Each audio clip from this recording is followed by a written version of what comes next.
Hi everybody, I'm Tony Schaefer from What Drives Us, and this is one in a series of videos I'm making about hypermiling. In this video, I'm going to discuss how hypermiling helps keep our air clean and reduces greenhouse gases. Okay, I'm going to start with carbon dioxide, a primary greenhouse gas. And according to the U.S. Energy Information Administration, burning 1 gallon of pure gasoline produces 19.64 pounds of carbon dioxide emissions. Burning 1 gallon of pure diesel produces 22.38 pounds of carbon dioxide emissions. Yeah, what the hell does that mean? I have to admit that when I see pounds of CO2, I have no clue what that means. So I went to the one font of all information that exists, Google. I looked it up, and what I found was the National Resources Defense Council, and they do the best job, in my opinion, of making this rather abstract concept tangible and easy to understand. So in short, filling a balloon with 1 pound of CO2 would swell the balloon to 2.5 feet across, and it's 8.2 cubic feet. Compare that to a basketball, which is only 9.5 inches. 2.5 feet, 9.5 inches. And it only has 0.26 cubic feet compared to 8.2 cubic feet of carbon dioxide. So what does that mean? That means that burning 1 gallon of pure gasoline releases the equivalent of 31 basketballs of pure carbon dioxide. This is why running your gasoline car in a closed garage will kill you, and quick. Here's the rub. We all live in one giant garage. Our garage is called our atmosphere. And so far, its enormous size has been working in our favor. But everything, yes, everything has its limit. Here's something to consider. Every day, the average American fills up about 57 of those carbon dioxide balloons. We emit 467 cubic feet of carbon dioxide. You know those 10-foot moving trucks? That's about 4.5 of those. And that's just you. And that's just one day. So where does all this carbon dioxide go? And what does this have to do with greenhouse gas? Well, in case you haven't heard, carbon dioxide is a heat-trapping gas. What it does is it floats up to the top of the atmosphere and becomes like a sheet of glass. Everyone knows what it's like to walk into a greenhouse, and that's essentially what we're doing. We're building a glass ceiling of a greenhouse over the earth as we pump increasing amounts of carbon dioxide into the air. And that's why it's called the greenhouse effect. Now, I understand a lot of you are going to, if you haven't already, written into the comments section that the greenhouse effect is a made-up conspiracy and global warming is not man-made. Bullshit, you're wrong, suck it up. Even if you were right, let's just say that, let's just entertain that thought, why on earth would you consider making it worse? Why not just take the steps to slow it down? But a lot of you refuse to do that. You would rather write hateful things in a comment section. But as long as you're doing so, make sure and click subscribe so that you'll know when you have an opportunity to write more hateful things in our comment section.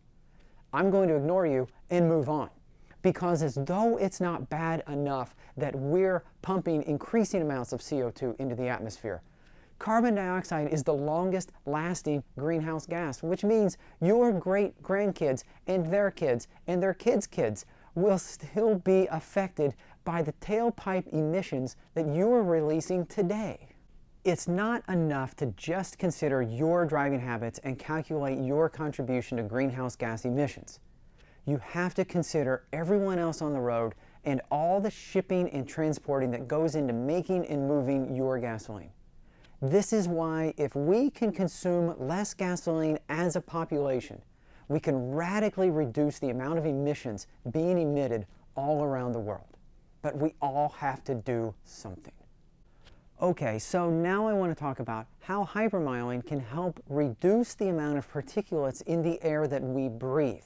This is the air that's closer to the ground. I want to give you a visual. Anyone who sat around a campfire has undoubtedly gotten smoke in their eyes, and your eyes burn, and it's really, really bad. This is because anytime you burn something, you release gaseous emissions. When we burn gasoline in our cars, we're releasing gases that stay low in the atmosphere, heavier gases that don't float up. They sit low to the ground and they form a brownish haze called smog. Some of the primary contributors to smog, complex molecules like nitrogen oxide, non-methane organic gases, carbon monoxide, various particulate matter, and formaldehyde. There's probably nothing in that list that you would intentionally inhale. You would never ever breathe those if you had a choice. But here's something to think about the next time you're sitting in traffic, right behind the car in front of you. Their tailpipe is pretty much perfectly lined up with your vent intake. Visually, smog makes clean air dirty. It just looks bad to have a brown or gray haze lingering around your city. Health-wise, smog can make it difficult to breathe. People who already have difficulties breathing can literally die from smog. Even those people who are healthy should avoid smog because the gases in the air get in their lungs, they coat the tiny air sacs, and just like that, people who were healthy now fall into the difficulty breathing category. And yes, improvements in vehicle efficiencies have made great strides in reducing emissions and smog-forming chemicals, but every little bit helps. If everyone did a little something, then together we can make a huge impact. In addition to driving more efficiently, consuming less gasoline, and releasing fewer particulates, start looking for the smog rating that is now required for all new cars. All right, so what have we learned here? We've learned that burning a gallon of gasoline releases 31 basketballs full of carbon dioxide, and that increases the greenhouse effect in our atmosphere. Your contributions to the greenhouse effect will be enjoyed by many generations to come. Gasoline, when burned, releases all sorts of really bad gases that create smog, and smog will straight up kill you. Finally, we know that if we drive efficient cars more efficiently, we can reduce our contribution to greenhouse gases and kill fewer people. I want to thank you for taking the time to watch this video.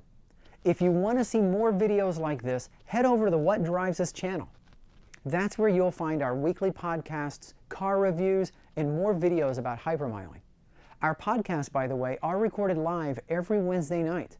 If you want to be notified when we record a new podcast or upload new content, be sure to subscribe to the channel. Thanks again, and remember, I'm not asking you to drive less, just drive better.